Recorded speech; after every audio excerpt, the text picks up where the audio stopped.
Female reproductive system का second part बताता हूँ जिसका नाम है internal structure of female genital organs. Internal female genital organs, इसके अंतर्गत वन पेयर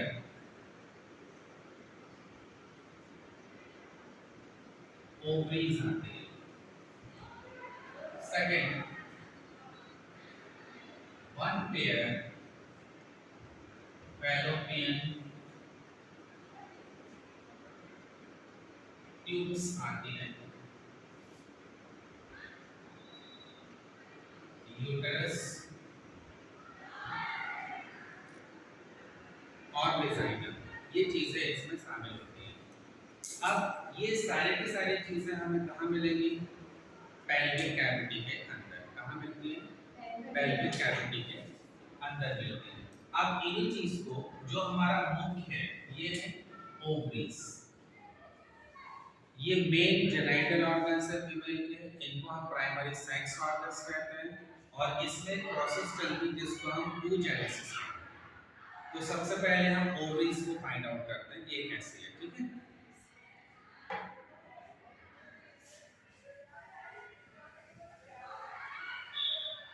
यदि हम इंटरनल स्ट्रक्चर को ड्रॉ करते हैं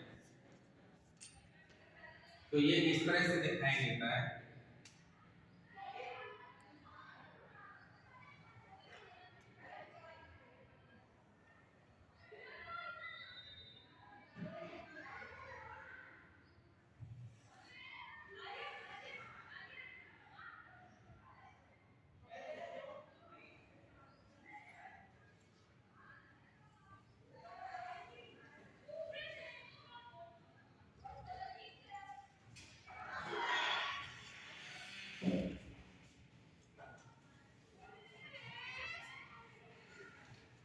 ये मैंने इंटरनल स्ट्रक्चर की ड्राइंग की, स्केचिंग की है।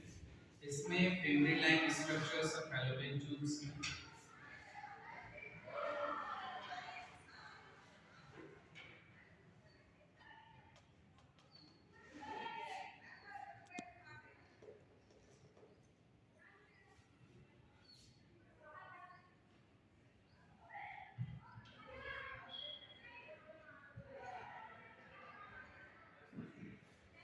वेजाइना,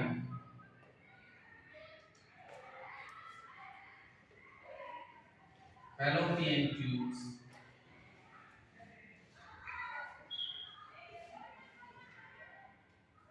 ovary,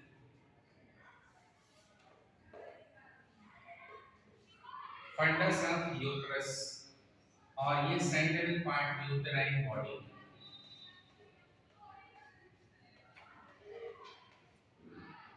यहाँ पर दो तरह से, यदि हम इसको सेपरेट करते हैं, तो ये इतना हिस्सा सर्विक्स कहलाता है। बच्चेदानी की गर्दन कह सकते हैं सर्विक्स। और सर्विक्स में जो एक्सटर्नल ऑस है वो वेजाइना की तरफ खुला हुआ है, इसे हम एक्सटर्नल ऑस कहेंगे। और ये कहलाएगा इंटरनल ऑस। ऑस मतलब छिद्र, ठीक है? और ये है ampulla of uterine duct. Fallopian tube का दूसरा नाम यूटेराइन डक्ट, ये भी याद रखिएगा। अब यहाँ पर देखिए, दोनों तरफ, यूट्रस के दोनों तरफ एक एक ओवरी पाई जाती है। यूट्रस के दोनों तरफ एक एक ओवरी मिलती है। ये ओवरी लगभग ओवल शेप या एलमंड शेप है, ठीक है ना? ओवल शेप है या एलमंड शेप है। और यदि हम एक ओवरी को देखते हैं तो एक ओवरी को देखने पर ये इस तरह से दिखाई देती है। इसके अंदर हमें अलग अलग छोटे छोटे अनकाउंटेबल प्राइमोर्डियल सेल्स मिलती हैं। इन प्राइमोर्डियल सेल्स को जब डेवलपिंग कंडीशन में लाया जाता है तो एफएसएच, जो कि पिट्यूटरी ग्लैंड से निकलता है। एफएसएच कहां से निकलता है? पिट्यूटरी ग्लैंड से। एफएसएच इन प्राइमोर्डियल सेल्स को एक्टिव कर करके डेवलप कराता है, जिसे हम लोग लास्ट में ग्राफियन फॉलिकल कहते हैं। क्या कहेंगे? Graafian follicle. ये ग्राफियन फॉलिकल आगे डेवलप होकर के oocyte बना रहा है। क्या बना रहा है? oocyte। और इसमें से ओवम फ्री हो जाएगा। ये क्या फ्री हो गया? तो oocytosis की प्रोसेस कहाँ चलती है? ओवरी में। और उसके लिए रिस्पांसिबल हार्मोन ओवरी के लिए इंपॉर्टेंट होता है नंबर 1 एफएसएच, नंबर 2 एलएच। ये दो हार्मोन इंपॉर्टेंट होते हैं। एफएसएच की उपस्थिति में oocytosis स्टार्ट होता है और ओवम तैयार होता है, जबकि ओव्यूलेशन ओवम का निकलना एलएच के कारण, एलएच के प्रभाव से होता है। इसके बाद हार्मोन आता है ईस्ट्रोजन, प्रोजेस्टेरॉन एंड ऑक्सीटोसिन।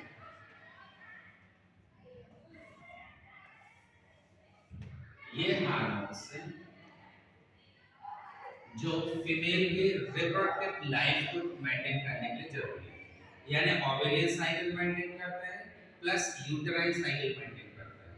इन दोनों साइकिल से मिलकर बनता है मेंस्ट्रुएशन या मेंस्ट्रुअल साइकिल, जो मासिक चक्र आता है महिलाओं में, वो उसके लिए रिस्पांसिबल हार्मोन ये होता है। जो डेवलपिंग ग्राफियन फॉलिकल है, इसके द्वारा फ्यूचर में ईस्ट्रोजन हार्मोन रिलीज किया जाता है। कौन सा हार्मोन रिलीज हो रहा है? ईस्ट्रोजन। ईस्ट्रोजन का टारगेट अलग-अलग ऑर्गन्स में अलग-अलग होता है। ईस्ट्रस से बना है, इसका अर्थ होता है शरीर में हीट उत्पन्न करना, ठीक है, और फेमिनाइन सेक्सुअल कैरेक्टर को डेवलप करना। सेकेंडरी सेक्सुअल कैरेक्टर इंपॉर्टेंट होते हैं, जैसे आवाज का पतली होना, स्तनों का विकास होना, ठीक है, और पेल्विक गडल का चौड़ी होना, स्किन का स्मूथ होना। ये किसके कैरेक्टर है? Female secondary sexual character. ये कौन जनरेट कराएगा? ईस्ट्रोजन। कौन कराएगा? ईस्ट्रोजन। जब ओव्यूलेशन कंप्लीट हो गया, देखो ओव्यूलेशन हो गया, ओवम निकल गया, तो बचा हुआ हिस्सा इसका जो ऊपर का ये बचा हुआ हिस्सा, ये फ्यूचर में कॉर्पस ल्यूटियम बनाएगा। क्या बनाएगा? Corpus luteum. कॉर्पस ल्यूटियम के द्वारा क्या रिलीज होगा? प्रोजेस्टेरॉन।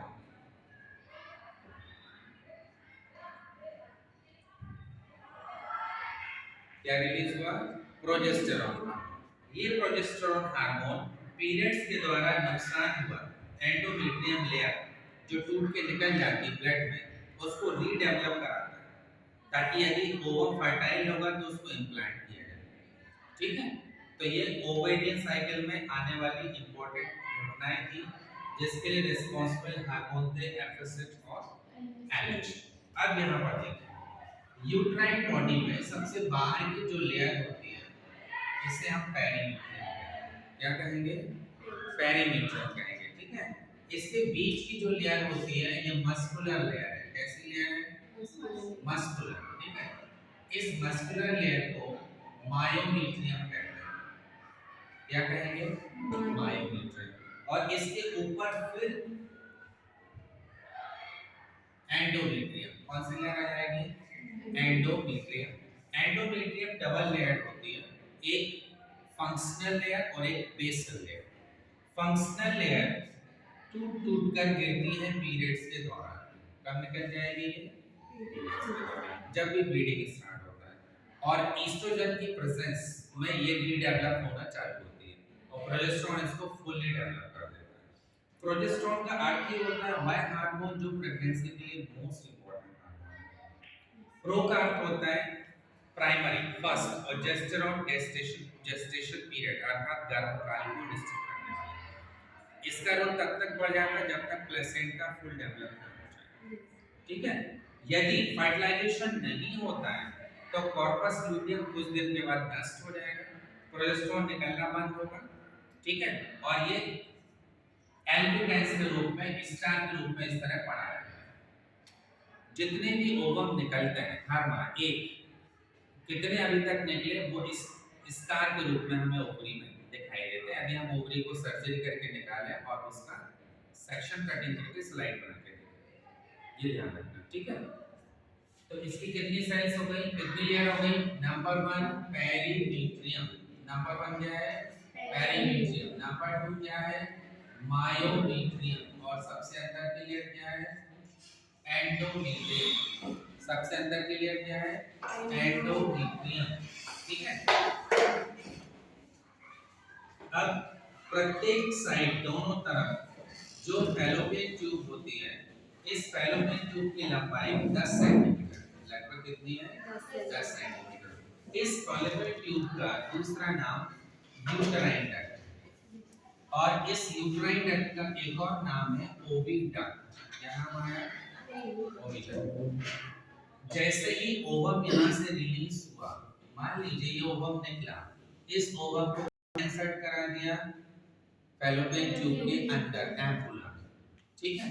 अब इंसेमिनेशन यदि होता है, इंसेमिनेशन मतलब जब हस्बैंड वाइफ आपस में मिलते हैं तो यहाँ पर सीमेन छोड़ दिया गया, ये सीमेन यहाँ से सक होता हुआ अंदर की तरफ जब मूव करता है तो यहाँ से स्पर्म्स मूव करके इस तरफ की ओर जा रहे हैं, और कुछ स्पर्म्स इस तरफ जा रहे हैं, क्योंकि स्पर्म्स को नहीं मालूम कि टारगेट कहाँ पर है उनको, क्योंकि हर माँ सिर्फ एक ओवरी एक्टिव होगी।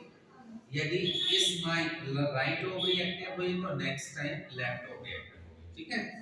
इस प्रकार ये स्पर्म बढ़ते हुए दोनों तरफ जाते हैं।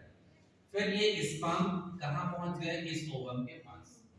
यदि फर्टिलाइजेशन होता है तो ओवम एक्टिव हो जाएगा, डिप्लॉयड हो जाएगा, जाइगोट होगा, और इसके अंदर क्या स्टार्ट हो जाएगा? सेल डिवीजन, जिसे हम प्रीवियस इसको यहां तक पहुंचने में, इम्प्लांट होने में लगभग 7 डेज फर्टिलाइजेशन के बाद जब ये यहां पहुंचता है इम्प्लांट होने के लिए, तो कितना टाइम लगता है? 7 डेज, ठीक है, 1 वीक। लेकिन यदि सीमेन यहां छोड़ दिया गया और स्पर्म यहां से यहां तक जा रहे हैं तो उसको कितना समय लगेगा? लगभग सिर्फ आधा घंटे, ठीक है। सीमेन में से स्पर्म को ओवरी तक, मतलब यहाँ तक ओवम तक पहुंचने में लगने वाला समय लगभग आधे घंटे होता है। इस आधे घंटे के बाद जब ये इस ओवम के नजदीक पहुंच गए, मान लीजिए ये ओवम है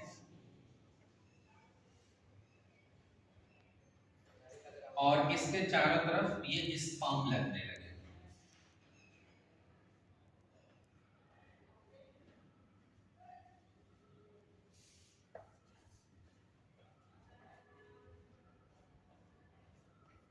ठीक है। ये स्पर्म लगे हुए हैं, ये है ओवम और ये है स्पर्मेटोजोआ।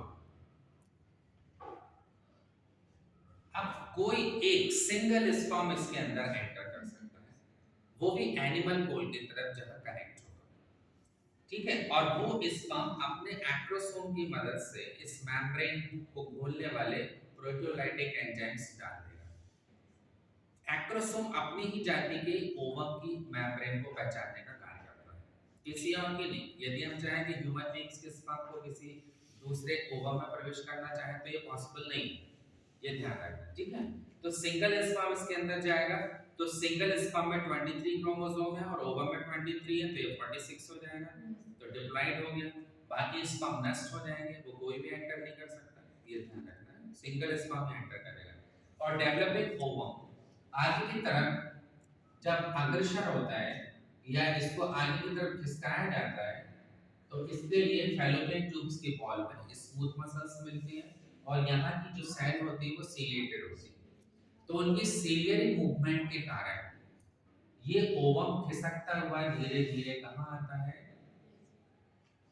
यूट्रस के अंदर, यूट्राइन बॉडी में। और यूट्राइन बॉडी में आकर के ये देखिए यहाँ पर ये आ रहा है और ये इम्प्लांट होगा। इम्प्लांट होगा या तो इस एरिया में या इस एरिया में या इस एरिया में, ठीक है, तीन जगह। यदि यही फैलोपियन ट्यूब में कहीं इम्प्लांट होता है तो उसे एक्टोपिक प्रेगनेंसी कहते हैं, असामान्य गर्भावस्था। ऐसी स्थिति में जब फीटस डेवलप होगा तो ये बस्ट हो जाएगा, तो माँ और बच्चे दोनों के लिए खतरा हो जाएगा। बच्चा तो खत्म ही हो जाएगा, माँ को भी दिक्कत हो जाएगी, ठीक है, इसलिए फर्स्ट ट्राइमेस्टर में प्रथम 3 माह में पहले यूएसजी कराई जाती है अल्ट्रासोनोग्राफी, उससे ये पता चलता है कि ये असामान्य गर्भ अवस्था तो नहीं है।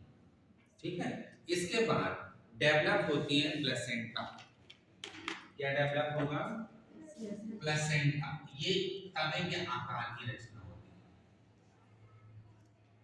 है। इस प्लेसेंटा से ये नाभि नाल लगेगी, अम्बिलिकल कॉर्ड, और इससे ये बेबी फिक्स रहेगा। धीरे धीरे बेबी डेवलप होता जाएगा, बेबी का सिर नीचे की तरफ आता जाएगा, तो सिर कहाँ अटैच हो जाएगा? एक्सटर्नल ऑस के पास। यदि फर्टिलाइजेशन होता है तो, फर्टिलाइजेशन नहीं होता है तो ये ओवम नष्ट हो जाएगा, क्योंकि इसकी एज निश्चित है 24 टू 48 आवर्स। मिनिमम 24 घंटे जीवित रहता है और अधिकतम कितना रहेगा? 48 घंटे, क्योंकि ये अलग अलग ह्यूमन बीइंग्स के अंडर फिजियोलॉजिकल कंडीशंस होते हैं। हमारे हर शरीर के अंदर की फिजियोलॉजी अलग अलग है, किसी का टेंपरेचर डाउन है, किसी का टेंपरेचर अलग है, किसी के हार्मोन सिस्टम है, किसी के कम निकलता है, किसी के ज्यादा। इस आधार पर इसकी एज डिसाइड की जाती है। यदि हम 48 घंटे मान लें सपोज, तो 12 घंटे का एक दिन होता है और 12 घंटे की एक रात होती है, तो 12 चौके 48 होते हैं, तो हम 2 दिन 2 रात मान सकते हैं। 2 दिन 2 रात मतलब रेगुलर 4 डेज कर ले, यानी रात को भी दिन में मान ले, तो ये 4 दिन रेगुलर हो गए। तो इन 4 डेज में यदि फर्टिलाइजेशन हो सकता है तो हो जाएगा, नहीं होगा तो ये नष्ट होगा और आने वाले समय में पीरियड्स के रूप में निकल जाएगा। ये माइक्रोस्कोपिक होता है, हम आसानी से देख नहीं सकते, इसको ध्यान रखना। ठीक है, अब यूट्रस से नीचे की तरफ वेजाइना जुड़ी हुई है। क्या जुड़ा हुआ है? वेजाइना। ठीक है, वेजाइना अंदर की जो इसकी स्किन बनती है वो स्ट्रेटिफाइड एपिथेलियम की बनी हुई है। किसकी बनी है? स्ट्रेटिफाइड एपिथेलियम की बनी हुई है, और ये फ्लेक्सिबल होती है। जब बच्चे को डिलीवर किया जाता है तो बच्चे की शेप एंड साइज उसके सिर के हिसाब से फ्लेक्स हो जाती है, बड़ी हो जाती है और आसानी से सिर को बाहर कर देती है, और फिर ये रिसाइज में आ जाती है। ठीक है, और इसमें जो झुर्रियां दिखाई दे रही हैं, ये मैंने फोल्डिंग की है, इनको रूगी कहते हैं। क्या कहेंगे? रूगी। और ये बाहर की तरफ जिस छिद्र से खुली रहती है उसे वेजाइनल ऑस कहते हैं। ठीक है, वेजाइनल ऑस बाहर खुला हुआ है शरीर से, और यूट्रस का एक्सटर्नल ऑस किसमें खुला है? वेजाइना। इसका इंटरनल ऑस यूट्राइन बॉडी में खुला हुआ है, ये ध्यान रखिएगा। इंटरनल ऑस और एक्सटर्नल ऑस के बीच का नाम है सर्विक्स। बाकी पूरा यूट्रस जो है इन्वर्टेड पियर शेप्ड होता है, यानी उल्टा नासपाती के आकार। ठीक है, इसके अंदर बेबी डेवलप होता है तो इसका साइज बढ़ता चला जाता है, एनलार्ज होता चला जाता है, और बेबी के डिलीवर होने के बाद ये अपने रियल एक्चुअल साइज में वापस आता है, पर वो नहीं पा पाता जो पहले था। जैसा पहले रहता है वैसा नहीं। ठीक है, अब इसमें यदि आपके कोई डाउट्स है तो आप भी पूछ सकते हैं। यहाँ पर एक चीज और बता देते हैं, जिन फीमेल को हम लोग फैमिली प्लानिंग के तहत ऑपरेशन कराते हैं उस ऑपरेशन का नाम होता है लैप्रोस्कोपिक ट्यूबेक्टोमी। क्या कहते हैं? Laparoscopic tubectomy. पहले क्या होता था, ये फैलोपियन ट्यूब्स को यहाँ से काटा, इसको बाहर निकाला और कटे हुए हिस्से को इस तरह रखा और इसके ऊपर कैट गट से टाइट कर दिया और अंदर कर दिया। ठीक है, दोनों तरफ ऐसा होता है, इस तरफ भी होता है। अब क्या करते हैं, अब कट नहीं करते, अब इसके छेद किया, उसको बाहर निकाला ट्यूब को, और उसको ट्विस्ट कर दिया या उसमें कैप पहना दिया, रिंग जैसे, जैसे अंगूठी पहनते हैं ऐसा ही कैप पहना दिया, तो उसके अंदर का जो ल्यूमेन है, खाली स्थान जिसमें से ओवम स्पर्म आ जा सकते थे, उसको बंद कर दिया। ठीक है, कैसे करेंगे? यहाँ पे देखिए, ये ऊपर में है ये, और इसको रिंग पहना दी और नीचे कर दिया, तो ये होता है लैप्रोस्कोपिक ट्यूबेक्टोमी, एलटीटी। ठीक है, ये दोनों तरफ। तो क्या हो गया, स्पर्म तो जा रहे हैं लेकिन यहाँ नहीं जा सकते, तो ओवा और स्पर्म के मिलने का रास्ता बंद कर दिया, तो फर्टिलाइजेशन नहीं होगा। फर्टिलाइजेशन नहीं होगा तो फैमिली प्लानिंग आ गई, वो गर्भवती नहीं होगी, ठीक है। लेकिन पीरियड्स तो आएंगे, ये मत सोचना कि ऑपरेशन कर दिया तो पीरियड्स नहीं आएंगे, पीरियड्स आएंगे, वो तो हार्मोनल साइकिल चल रही है, वो आएगा, ये ध्यान रखना, ठीक है। चलिए, और कुछ पूछना है? अदरवाइज आज का टॉपिक फिनिश हो गया।